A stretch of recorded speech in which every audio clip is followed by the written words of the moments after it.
cameras are there. This is Eyes on Intel.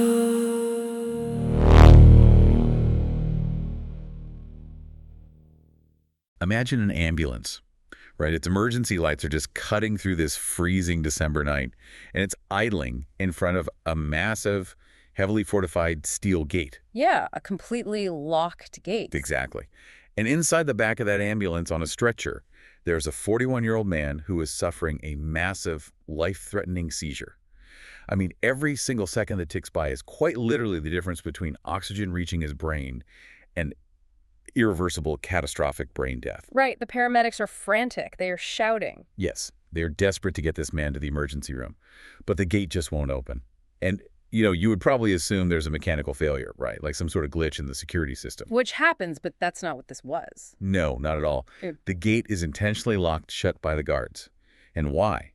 Because on the other side of that exact same barricade, idling in the driveway, is an incoming transport van packed with newly arrested people. The administrators made a choice. A real-time, calculated decision. Processing the incoming van of new bodies takes logistical priority over letting the outgoing ambulance leave to save a dying man's life. It is a scenario that fundamentally shatters basically all our baseline assumptions about emergency response, about institutional priorities and really about the absolute bare minimum value that gets placed on a human life. And that didn't happen in a dystopian novel or some lawless black site halfway across the globe. That happened right in New Jersey on December 12th, 2025. And that specific, horrifying incident is essentially the crucible for everything we are dissecting today. So welcome to today's deep dive. We are speaking directly to you, the learner, the person who looks at the headlines and realizes that there is a massive, incredibly complex story happening right beneath the surface, and you need to understand the gears turning the machine. Because the machine is definitely turning. It really is. Today, we are taking a formidable stack of real-time operational reports, deeply granular legal documents, and incredibly raw, on-the-ground accounts, and we are extracting the absolute most crucial insights. The goal here is to make sure you are fully informed about a rapidly escalating situation without feeling completely paralyzed by the sheer volume of information. But before we jump into the material, if this story matters to you, please hit subscribe and consider donating to the NJ Alliance for Immigrant Justice or local mutual aid funds fighting these facilities. Your support keeps this vital work going. And the situation we're looking at today is honestly as urgent as it gets. We are tracking the explosive, coordinated hunger and labor strike that erupted in May 2026 and is actively ongoing right now at the Delaney Hall ICE Detention Center in Newark, New Jersey. Yeah, right in our backyard. Exactly. But before we get into the actual mechanics of this strike, the legal battles or the documented realities on the ground, I need to set a very firm parameter for how we are handling this information. The source materials you provided for us to analyze contain highly politically charged content. They involve the Trump administration, immigration and customs enforcement, and the private for-profit prison operator known as the GEO Group. I want to say explicitly to you, the listener, we are not taking any political sides today. Our job is solely to impartially report on the factual content provided in these sources to convey the ideas, claims, and actions happening on the ground without endorsing the viewpoints of any specific party. We are here to look at the mechanisms of how these systems operate, not to litigate the politics behind them. Okay, let's unpack this, because the sheer scale of what is happening at Delaney Hall right now is staggering. I mean, to truly understand why roughly 300 detained people have decided to completely stop eating and stop working, to essentially put their bodies and their lives on the line, we have to understand the literal ground they are standing on. Right, the physical space itself. Yeah, so let's start with the building and really the economics of how it operates. Delaney Hall is located on Doremus Avenue in Newark, and it is a massive facility. We are talking about a 1,000-bed complex permitted to hold up to 11,196 people. It's basically a small town. Literally. And looking at the timeline in the documents, this building has a really bizarre history. Like, it held immigrant detainees up until about 2017. Then it completely shifted gears, became a drug rehabilitation center. Then it was a halfway house, and then it just sat empty. Yeah, totally vacant. Completely vacant and abandoned for years. It was essentially a dormant piece of real estate, just sitting there. But that completely changed when the current federal administration initiated a massive, unprecedented push for mass detention. Right, suddenly everyone needs bed space. Yeah. Exactly. Suddenly, empty facilities were incredibly valuable assets. And this is exactly where the financial machinery kicks into high gear. The federal government awarded the GEO Group, which is one of the largest for-profit private prison corporations in the world. They awarded them a 15-year contract to reactivate and operate Delaney Hall. And the money on this is insane, right? Unbelievable. Yeah. The total value of that federal contract, $1 billion. And so the facility officially reopened its doors to detainees on May 1st, 2025. Okay, but I am really struggling to understand how that actually happened, legally speaking. Hmm. A $1 billion federal contract is a massive injection of capital, but I distinctly remember reading about a major legislative push in New Jersey a few years ago. Didn't the state of New Jersey explicitly ban private detention facilities? They absolutely did. Yeah, I thought the state legislature passed a law. I remember it made national news back in 2021 that strictly prohibited any local municipality or private entity from entering into or renewing immigration detention agreements. So if the state outlawed it, how is a massive corporation currently operating a $1 billion ICE facility in Newark? Well, you're entirely correct about the state law. New Jersey definitely passed that ban in 2021. But what you are looking at now is the raw mechanical application of constitutional law, specifically the Supremacy Clause. The Supremacy Clause, okay. Yeah. When New Jersey enacted that legislation, the private prison industry did not just, pack up and leave. They immediately went to the federal courts. Of course they did.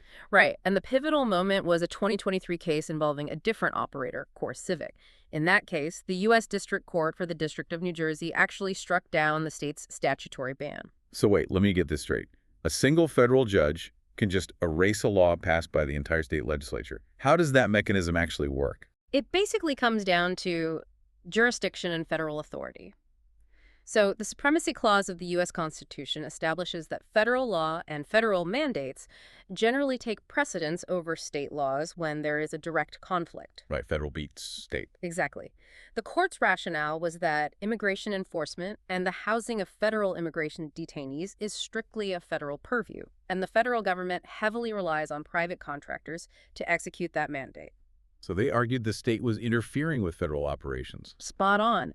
The judge ruled that a single state cannot legislate a ban that fundamentally obstructs or cripples the federal government's ability to execute its national operations. And following that exact legal precedent, the GEO Group filed its own companion lawsuit against New Jersey in April 2024. And they won. They secured a federal injunction. That injunction essentially bulldozed the state-level resistance, legally paralyzing New Jersey from enforcing its own ban, and completely cleared the runway for Delaney Hall to reopen in May 2025. It is wild to think about. I mean, the democratic will of an entire state, enacted through its elected representatives, is just completely overridden by a federal contract awarded to a private corporation. But let's dig into the actual financial modeling of that contract, because the sources provide a deeply specific operational breakdown of how this $1 billion is actually managed. Because it isn't just a blank check. Right, not at all. It operates on a strict equation of per capita operational efficiency. Yeah, the economics are the defining engine of this entire facility. To understand how a private corporation extracts profit from a fixed federal contract, you really have to look at the formula. The federal government pays the GEO Group a fixed daily subsidy per bed per detained. Like a per diem. Exactly. Let's say, hypothetically, it's a couple of $100s a day per person. That is fixed revenue. So to maximize profit, the corporation must aggressively compress its variable costs. Keep the costs low, keep the difference. Yes. Those variable costs include administrative overhead, the marginal cost for daily food, medical staffing, and most crucially, the cost of facility labor. And this is exactly where the math gets incredibly dark. If you are running a facility that houses 1,000 people, you need a massive workforce. Yeah. I mean, you need people to cook 3,000 meals a day. You need people to wash thousands of pounds of laundry. You need people to mop the floors, fix the plumbing, maintain the massive physical footprint of the building. It's an industrial operation. Right. In the outside world, that is a multi-million-dollar annual payroll. But the sources detail a quote-unquote voluntary work program where the detainees themselves are doing this labor And how much are they paid? Exactly $1 a day. Exactly. When you can fundamentally reduce your labor cost variable to $1 per worker per day, your profit margin on that fixed federal subsidy just expands exponentially. You are essentially operating a massive industrial facility with virtually zero payroll overhead. That is, I mean, $1 a day is staggering. And the economic extraction mechanism doesn't stop with just the labor. By minimizing the marginal costs associated with human care, which practically translates to purchasing substandard bulk food and severely limiting the hiring of clinical medical staff, the corporation successfully pushes the financial burden of basic human survival completely off its own balance sheet. And onto the families on the outside? Yes, entirely onto the families. That stood out to me so clearly in the reports. The families of the detained people are the ones actually subsidizing this billion-dollar contract. Yeah. If the facility doesn't provide enough food, or if the food is inedible, or if they don't provide basic hygiene items like decent soap or toothpaste, the detainees really have no choice but to buy those items from the private internal commissary. Which is run by the facility. Right. And who funds the commissary accounts? The families do. The families also have to pay these exorbitant, highly inflated telecommunication fees just to make a simple phone call or have a video chat with their loved ones inside. And you really have to consider the socioeconomic reality of these families. You are talking about households that have just lost a primary or perhaps their only breadwinner. The statistical data in our sources shows that roughly 75% of the detainees at Delaney Hall have absolutely no prior criminal record. 75%. Wow. Yeah, these are largely working-class people who were just providing for their families. Hmm. The documents specifically highlight the case of a woman named Liliana Ramos. Her husband was a kitchen worker at Delaney Hall. He was participating in that $1 a day labor program just to have something to do and to try to earn pennies toward his own commissary. And she's footing the bill on the outside. Exactly. Right. Liliana described the crushing, severe financial strain of trying to support him on a single income while simultaneously trying to navigate the labyrinth of the immigration legal system. She has spent upwards of $13,000 in legal fees alone. 13 grand. And on top of that staggering debt, she is constantly trying to scrape together money to put into his commissary account just so he can afford basic sustenance to survive the physical conditions inside. You know, reading through Liliana's account, it immediately made me think of the historic company town model. Oh, that's an interesting comparison. Yeah, like, think back to the massive coal mining towns in Appalachia in the early 20th century. The coal corporation owned the mine where you broke your back every day. But they also owned the shack you rented. And they own the only grocery store in a 20-mile radius. Right, the company store. Exactly. And they didn't pay you in actual U.S. currency. They paid you in company scrip, which you can only spend at their store, where the prices for basic goods were massively inflated. So you were trapped in this closed, parasitic economic loop that was designed entirely to extract every single ounce of value from your existence. This feels like the modern carceral evolution of that exact system. That is a highly accurate economic parallel, but with a critical modern carceral twist. In a 19th century company town, the physical coercion was economic. You could theoretically try to walk away, even if it meant starvation. At Delaney Hall, the economic extraction is enforced by physical cages, locked doors, and armed guards. You cannot walk away. The very entity that is physically caging you is simultaneously charging you and your family for the privilege of surviving the cage. But wait, if the entire structural incentive of this contract is designed to cut costs to the absolute bone to maximize profit, what happens to the physical safety of the building itself? I mean, think about any standard building in your local town. If a business tries to open, or if you even just try to build an addition onto your own house, the local municipal building inspector is going to be there immediately. Oh, absolutely. They're going to check the fire alarms, the structural integrity, the electrical wiring. How does a massive detention center bypass that? What's fascinating here is how these federal contracts are actively being weaponized by private corporations to create these semi-sovereign zones that completely bypass local safety laws and municipal oversight. Because the GEO group is operating under the umbrella of a federal ICE contract, they have aggressively argued that they are entirely exempt from local municipal authority. I just want to make sure I am grasping the reality of this. Are they claiming they are exempt from local fire codes? Oh, From the city's own building inspectors? precisely. And this isn't just a theoretical legal argument, you know? It resulted in a direct physical confrontation. In April 2025, right before the facility was scheduled to reopen, the city of Newark actually filed a formal 4-count lawsuit against the GEO group in the Essex County Superior Court. So the city sued the prison. Yes, the city government alleged that the private operator was attempting to open a massive 1,000-bed facility without obtaining any municipal permits, without undergoing local fire inspection, and without basic safety and structural reviews. Terrifying. It gets worse. The city's official legal complaint stated that when Newark's municipal building inspectors actually drove out to Doremus Avenue to inspect the facility, GEO group personnel actively locked them out. Wait, what? The corporation literally barred the doors against the city's own safety officials. I cannot get over the sheer audacity of that. A private corporation locking the doors on city fire and safety inspectors.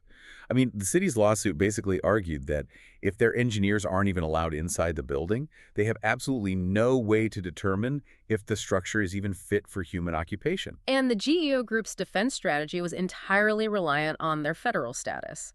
They argued in court that their federal contracts superseded any local building codes.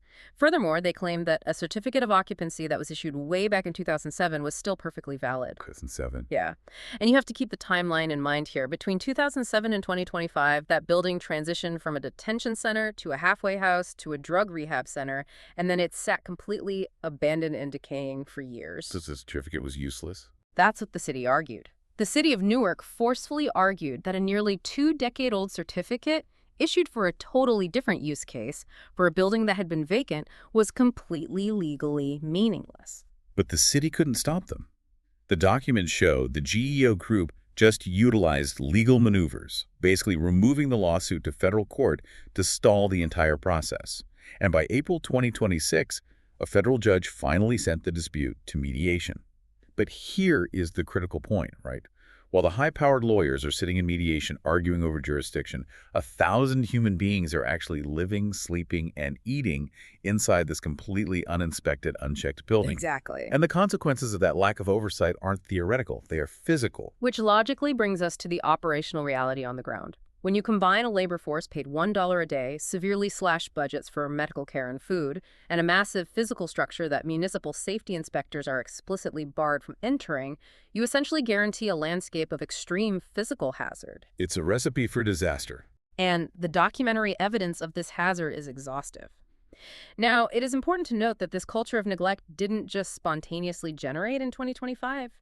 If we look at the historic baseline provided in the sources, back in October 2011, the Department of Homeland Security's own Office for Civil Rights and Civil Liberties, known as the CRCL, received formal documented complaints about Delaney Hall. So this goes back over a decade. Yes. Even back then, detainees were found to be severely undernourished and fed substandard food. An on-site federal investigation in 2012 found operational failures as basic as failing to disinfect barber tools, leading to huge hygiene risks. Disgusting. And then in 2013, a separate inspection by the Office of Detention Oversight, or ODO, found clinical staff actively administering psychotropic medications to detainees without obtaining signed informed consent forms. Administering psychotropic, mind-altering drugs to people without their consent. That was the established baseline of care over a decade ago. Now, fast forward to the facility's highly accelerated reopening in May 2025. Let's look at the food supply, because it almost immediately became the primary flashpoint for unrest.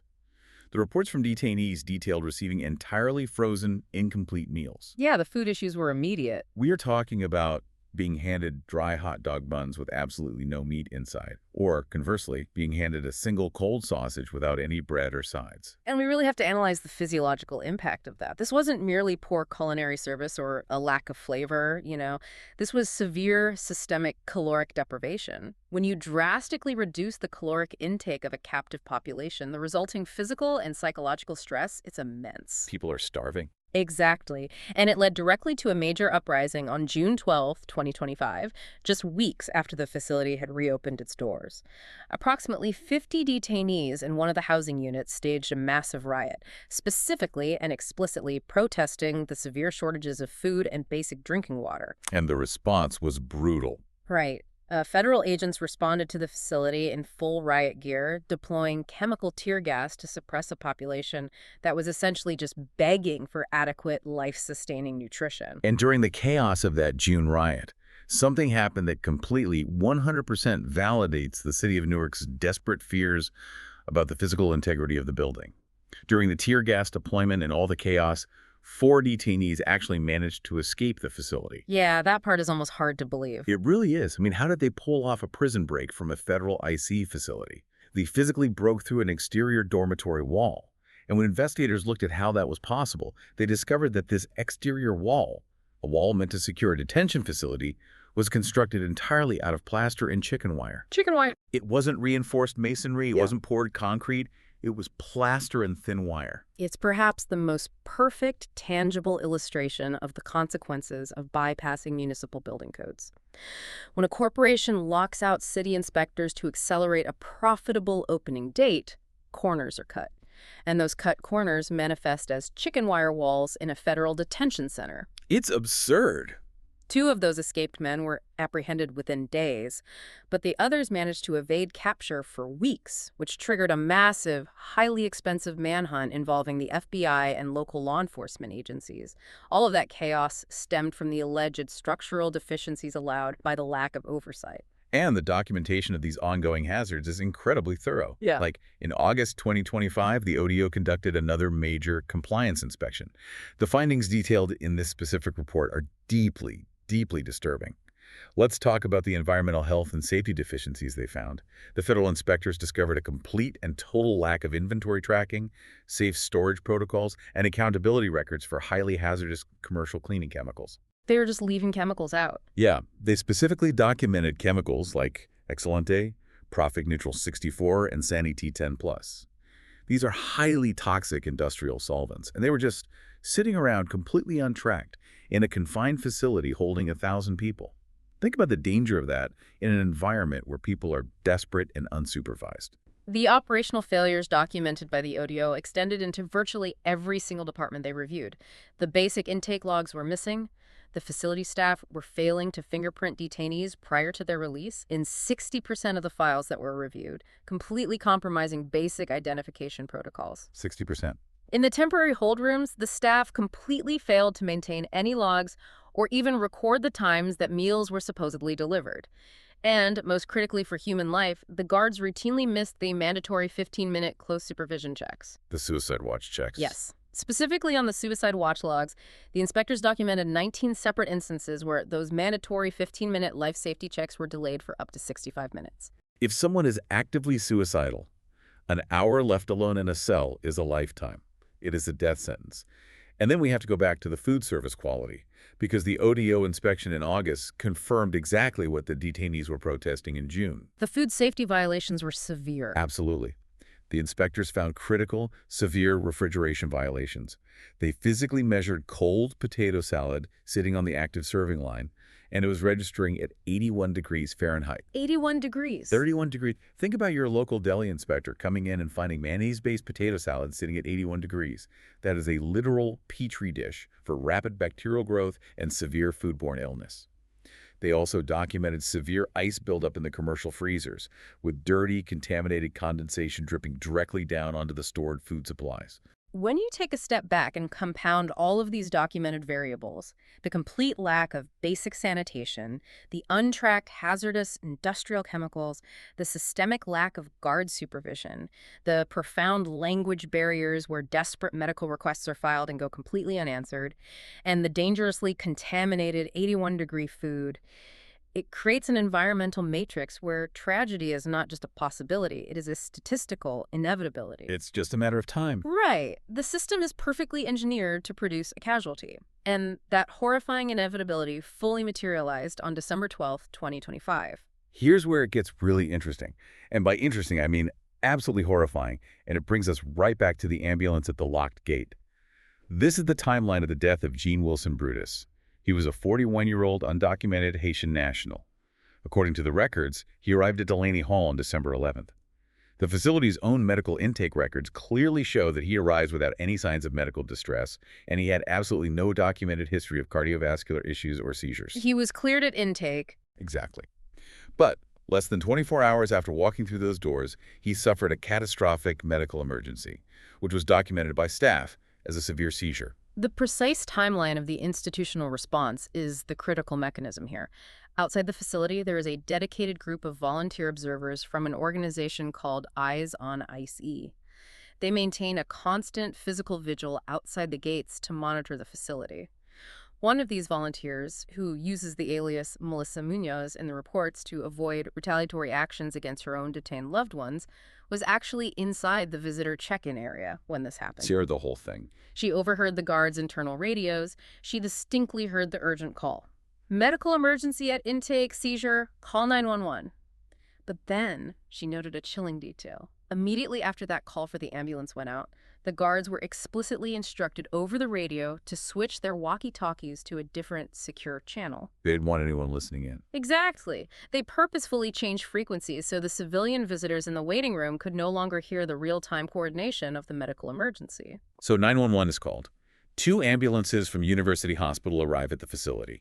Yeah. The emergency medical technicians rush inside. They get to Gene Wilson Brutus. They stabilize him as best they can onto a stretcher. They load him into the back of the ambulance, and they prepare to rush him to the emergency room.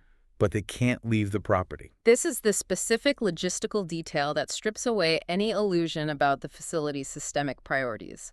As the emergency medical team frantically attempted to transport a dying man out of the front gates, the GEO group security staff flatly refused to open the main security barricades. They just kept them locked.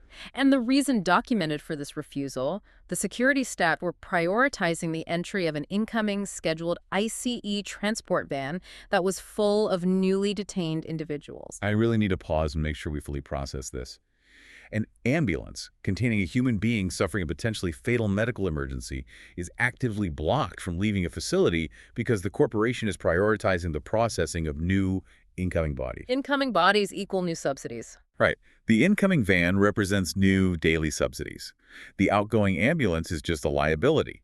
The reports state they kept those gates locked for approximately 5 life-saving minutes. 5 minutes. If you talk to any paramedic, 5 minutes during a massive seizure or cardiac event is the entire ballgame. It is the absolute difference between saving a life and irreversible brain death. Once the transport van was finally cleared and the gate opened, the ambulance rushed to the hospital, but it was too late. Gene Wilson Brutus was pronounced dead. And the systemic failure, or rather, the systemic self-preservation, continued seamlessly into the aftermath of his death.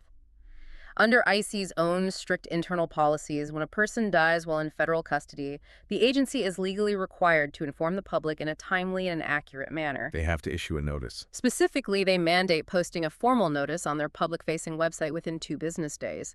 But following the death of Gene Wilson Brutus, ICE violated their own policy. They waited a full week to publish that public notice. They hid his death from the public for an entire week. Yes.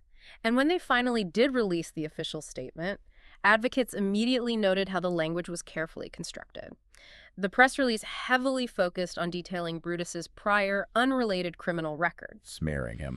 Legal advocates pointed out that this is a classic, deliberate public relations strategy utilized by law enforcement agencies. Attempt to criminalize the victim in the public eye to deflect institutional responsibility, and specifically to distract from the horrifying reality of the 5-minute delay in medical transport. It is crucial to understand that these events, the locked gates, the delayed notices, the PR spin, are not glitches in an otherwise functioning system. They're features. They are the intentional, logical, and systemic results of a business model that prioritizes corporate capital efficiency and processing speed over basic human safety.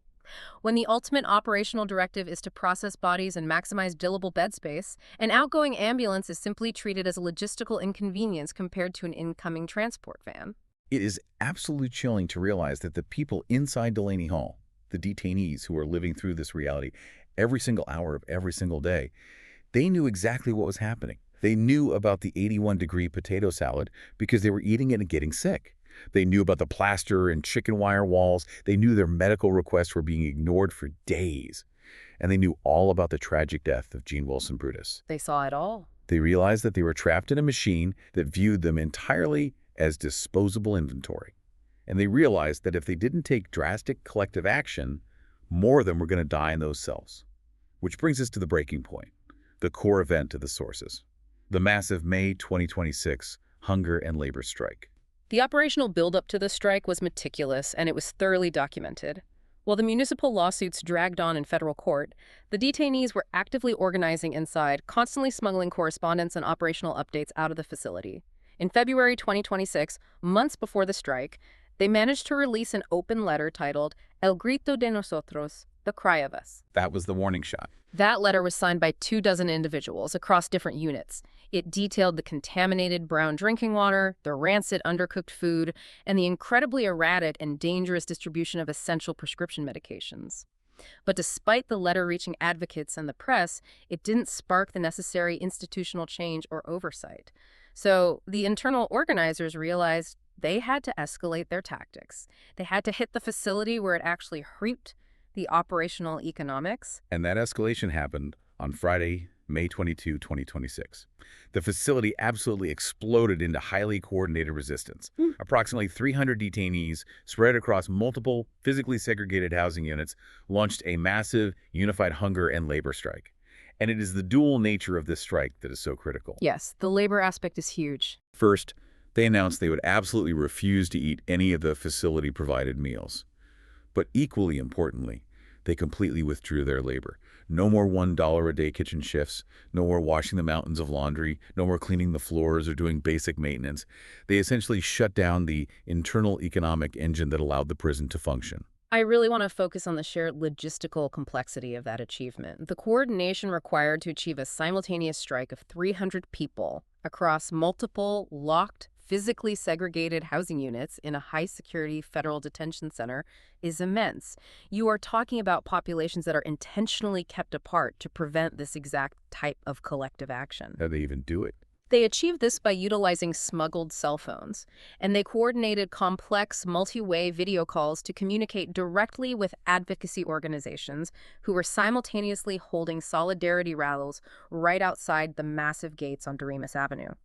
During one specific rally on the morning of May 22, detainees actually called out to their families on the street, taking turns speaking over a bullhorn that supporters literally held up to the glowing screens of the phones. That's incredible. It was a bridge of communication that bypassed the concrete walls entirely. And when they launched this strike, their demands were incredibly clear and radically uncompromising. They managed to smuggle out a new, massive, comprehensive SOS letter, and this one was signed by nearly 300 people. I want to emphasize a very specific point from their statement because it shifts the entire narrative. They explicitly stated that they were not striking for better treatment or incremental improvements in their living conditions. Why, they weren't just asking for better food. They weren't asking for 40-degree potato salad instead of 81-degree potato salad. They were striking for their fundamental freedom. They demanded the immediate release of the elderly, the youth, and the highly medically vulnerable populations who are facing what essentially amounts to a death sentence inside those walls. The smuggled SOS letter was not just a list of grievances. It functioned as a searing, highly sophisticated legal indictment of the entire detention apparatus, detailing systematic violations of the U.S. Constitution.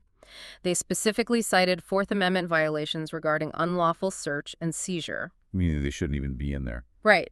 They reported numerous cases of individuals who had lived in the country for over a decade, individuals who consistently complied with ICE check-in monitoring, who held valid government-issued work permits, and who paid their taxes, being suddenly ambushed and arrested by plainclothes ICE agents, and then held indefinitely without any judicial warrants. And the letter also extensively cited Fifth and Sixth Amendment violations regarding the complete collapse of basic due process.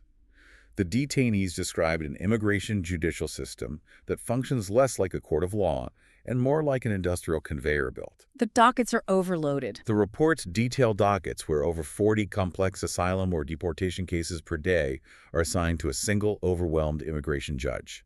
Judges are rushing through these life-or-death hearings in minutes, summarily denying complex appeals and providing the detainees with almost zero adequate opportunity or time to secure competent legal representation. It's impossible to get a fair hearing. And on top of all of that, the letter documented the targeted, cruel detention of highly vulnerable people.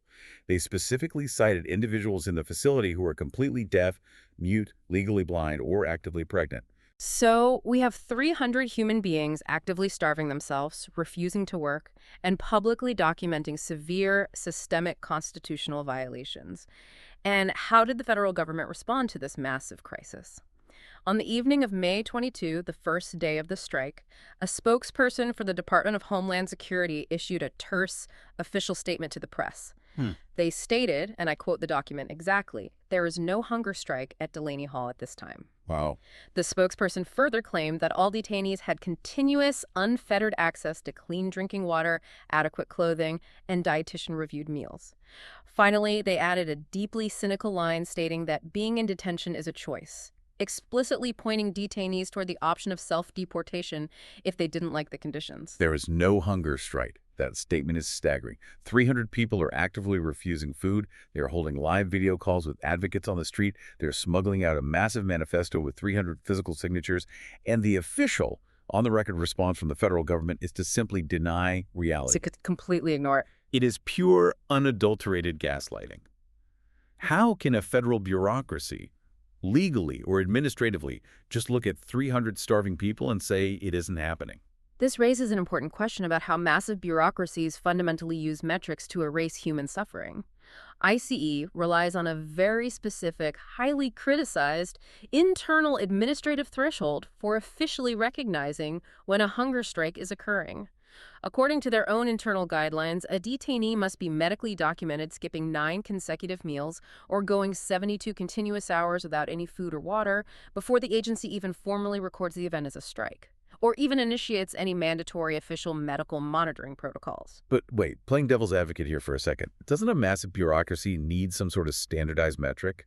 Like, if someone just skips one breakfast because they aren't hungry or they have a stomach bug, you can't logically trigger a massive federal emergency response and call the lawyers. Isn't some kind of threshold necessary to distinguish a protest from a skipped meal? Well, a threshold is necessary for triage, certainly, but the duration and severity of the metric are what advocates argue weaponize it. 9 consecutive meals, 3 full days without a drop of water. Think about the physiological reality of that. If a detainee is already severely malnourished from eating 81-degree potato salad or single dry sausages, and then they go 70 hours without water, their internal organs are literally beginning to shut down. The damage is already done. The physical damage is catastrophic. But according to the ICE administrative metric, for those first 71 hours and 59 minutes, your protest officially, legally, does not exist. The metric is so extreme that it doesn't measure the protest. It actively obscures it. It is exactly like setting a fire alarm to only go off when the building is already completely burned to the ground. If you define the threshold of suffering impossibly high, you never actually have to admit to the press or the public that there is a fire. That is an excellent analogy. Civil rights advocates have continuously pointed out that this 72-hour metric is explicitly designed as a bureaucratic barrier rather than a medical safeguard. It structurally guarantees the underreporting of protests and dangerously delays critical medical intervention. By the time a detainee finally crosses that arbitrary 72-hour threshold and officially triggers the paperwork, the physical damage to their body is already severe and potentially irreversible. So, using that metric, the DHS spokesperson could confidently issue that flat denial on day 1, hiding behind an administrative technicality while hundreds of people were actively starving. But the detainees inside and their families standing vigil on the outside absolutely refused to be silenced by a bureaucratic PR statement. The vigils on Dorenas Avenue continued day and night, the video calls continued, and the political pressure mounted rapidly. Which brings us to the moment the government realized that administrative erasure was failing, and they shifted to physical, tactical repression. Yes. Historically, when administrative erasure fails to quell a rebellion, institutions almost always pivot to physical isolation and force. By Sunday, May 24th, the strike was entering its 3rd, highly critical day. The physiological toll on the strikers was mounting, and the tensions outside the facility were incredibly high. ICE officials made a calculated, tactical decision. They decided to target the leadership of the strike. Take out the organizers. They scheduled a sudden, unannounced transfer for a man named Martin Soto, who had been identified by the facility as a primary organizer of the hunger and labor strike. The plan was to forcibly move him to the Elizabeth Contract Detention Facility. And this is a classic textbook union-busting or strike-breaking tactic, right? You cut the head off the snake, you physically remove the most vocal organizers to break the morale and coordination of the collective. But the human toll of this tactic is brutal. The reports state that Martin Soto had already lost roughly 30 pounds due to the conditions in the strike. 30 pounds in just a few weeks. His wife, Gabriela Soto, was actually outside the facility that day, volunteering with the Eyes on ICE Observer Group, and she is currently pregnant with their third child. She had to watch this entire operation unfold in real time. Gabriela's firsthand account of the attempted transfer is harrowing. She stated that federal agents had actually lied to her husband inside the facility, allegedly telling him that he was finally being freed and sent home. Instead, she watched in horror from the street as heavily armed agents forced him toward a white transport van in the driveway. She described seeing them pulling and shoving his physically weakened body while he screamed for help and banged desperately on the reinforced windows of the vehicle, realizing he was being taken to another black site. Can you just imagine the sheer terror of that moment? You are standing on the street, 4-month pregnant, fighting desperately for your husband's life, and you see him being dragged into a van, banging on the glass, fading away. She immediately alerted the crowds of supporters, the families, and the advocates from the group Resistencia and Acción NJ who were gathered there. And the community's response was not just vocal. It was an immediate, visceral, physical mobilization. They didn't just stand there and chant. They took direct material action. It was a rapid, incredibly tense mobilization of community defense. The protesters surged forward and physically blockaded the van. They used their own bodies, they dragged nearby barricades into the street, and they moved their own personal vehicles to completely block the exit driveway of the Doremus Avenue facility. And initially, the tactic worked. They successfully forced the white transport van to reverse back onto the facility property, temporarily preventing Soto's transfer. That is an incredible, heart-stopping moment of material resistance. Everyday people using their bodies to stop a federal transport van. But ICE, the GEO group, and the Newark Police Department were absolutely not going to let a civilian blockade stand. The standoff dragged on for hours, deep into the freezing night. Dozens of families standing their ground, refusing to move, demanding that Martin Soto stay, demanding that the entire facility be shut down. And then at 1:25 a.m. on Monday, May 25, the institutional repression escalated into direct physical violence. At exactly 1:25 in the morning, federal ICE tactical officers, heavily assisted by the Newark Police Department, moved to completely block off all access to Doremus Avenue. We moved in on the protesters under the cover of darkness. According to multiple witness accounts and detailed reports from the demonstrators on the ground, the officers deployed chemical pepper spray and used physical force with batons against the crowd. They violently dismantled the makeshift barricades, towed the vehicles, and forcibly cleared approximately 70 peaceful protesters from the path. They tear-gassed and beat the pregnant wives and families of the very people who were starving inside. Once the street was violently cleared, the white van sped out into the night, and Martin Soto was officially transferred to the Elizabeth facility. And while Elizabeth might just be down the road geographically, it is 1,400 miles away from his organizing base in terms of psychological distance and communication. But the physical transfer of Soto wasn't the only retaliatory action ICE took that night. They immediately brought the hammer down on the entire Delaney Hall facility. Following that early morning raid to break the blockade, ICE announced the indefinite suspension of all legal and family visitation at Delaney Hall. They issued a public statement citing an abundance of caution and the need to ensure the safety of staff and visitors due to the protests. But the functional, operational result of suspending all visitation and simultaneously cutting off detainee access to phones and tablets is a total, absolute communication blackout. They plunged the entire facility into darkness. No lawyers allowed in, no families allowed in, no phone calls out. If you connect this back to your earlier analysis of how institutions use isolation. Exactly. This is the textbook, ultimate tactic used by carceral institutions to crush collective action.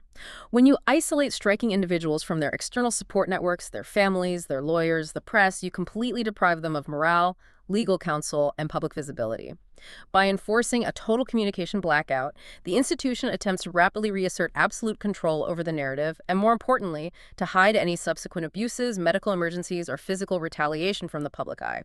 They desperately want the strike and the strikers to die in the dark. But the darkness is exactly what the state's own elected officials are desperately trying to pierce. And that brings us to the final, perhaps most legally terrifying aspect of this entire crisis: the oversight blackout and the actual criminalization of elected lawmakers. Because what we are looking at isn't just a story about a private corporation abusing marginalized, undocumented people.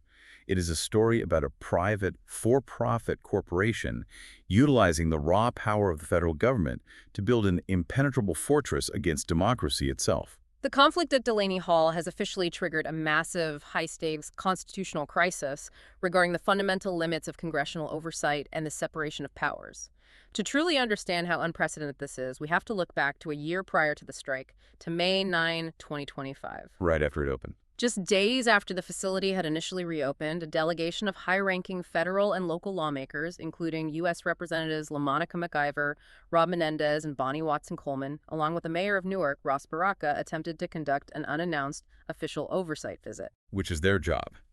Under federal law, members of Congress had the absolute right and the duty to inspect federal executive branch facilities operating in their districts.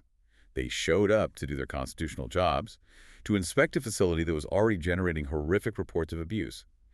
And what actually happened when a congressional delegation and the mayor arrived at the gate, ICE agents physically blocked their entry. A physical confrontation broke out, and ICE agents actually arrested the mayor of Newark, Ross Baraka, for trespassing in his own city. Trespassing in his own city. The charges against the mayor were later dropped, but the message was violently clear.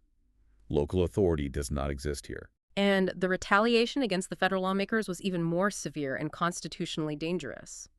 Following that May 9th incident at the gate, the Department of Justice, operating under then-interim U.S. Attorney Alina Habba, filed unprecedented federal criminal charges against Representative LaMonica McIver. A federal grand jury subsequently indicted her on 3 severe felony counts, explicitly alleging that she forcibly impeded, interfered with, and assaulted federal officers during the scuffle at the gates. I really need the listener to grasp the gravity of this. This is a sitting U.S. Congresswoman. She is currently 17 weeks pregnant with her second child, and she is facing up to 17 years in federal prison simply for attempting to inspect a federally contracted ICE facility in her own legislative district. Facing 17 years. She pleaded not guilty, rightfully calling the prosecution a blatant, politically motivated retaliation designed to terrify any other lawmaker who might try to look inside these facilities. And the financial toll on her is ruinous. Because of strict health ethics rules, members of Congress are prohibited from accepting pro bono legal services in criminal matters. So she's currently sitting on over $1 million in personal legal debt just trying to defend herself against the DOJ.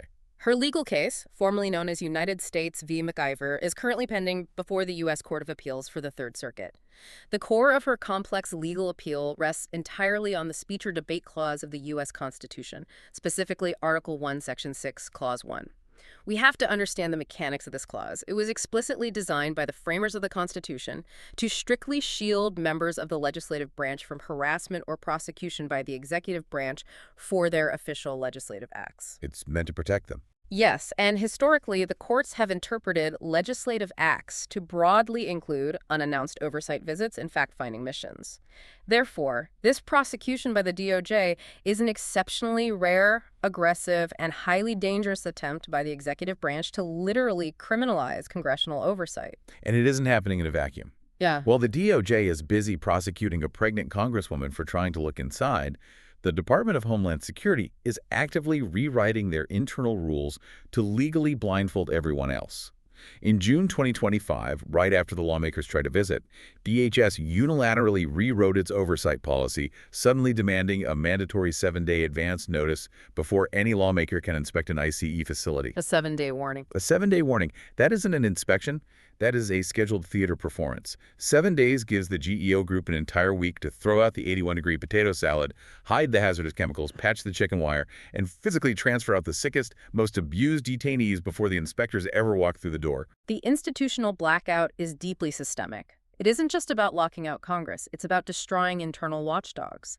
The administration drastically reduced the staff of the DHS Office for Civil Rights and Civil Liberties, the CRCL, which is the exact internal body tasked with investigating these specific abuses. They slashed the investigative staff from 140 workers down to just 20. From 140 down to 20. Former employees who blew the whistle revealed that the department's annual public report was intentionally shrunk from a detailed 129 pages down to a completely sanitized 17 pages. The explicit, documented goal of this reduction was to deliberately underreport civil rights complaints and conceal ongoing investigations into detention center abuses from the public. They cut the investigative staff by 85%, and deleted over 100 pages of human rights complaints during a period when at least 11 people died in ICC custody nationwide. It is a terrifying level of executive overreach, and this absolute intolerance for any form of dissent or oversight is bleeding out of the detention centers and into the broader community in New Jersey. Look at how they are systematically targeting college students. Yes, the machinery of repression extends well beyond the physical walls of Delaney Hall. The administration has systematically utilized immigration status to target international students, specifically to chill academic freedom and political speech. In April 2025, the ACLU of New Jersey had to file an emergency federal lawsuit on behalf of 6 international students at Rutgers University.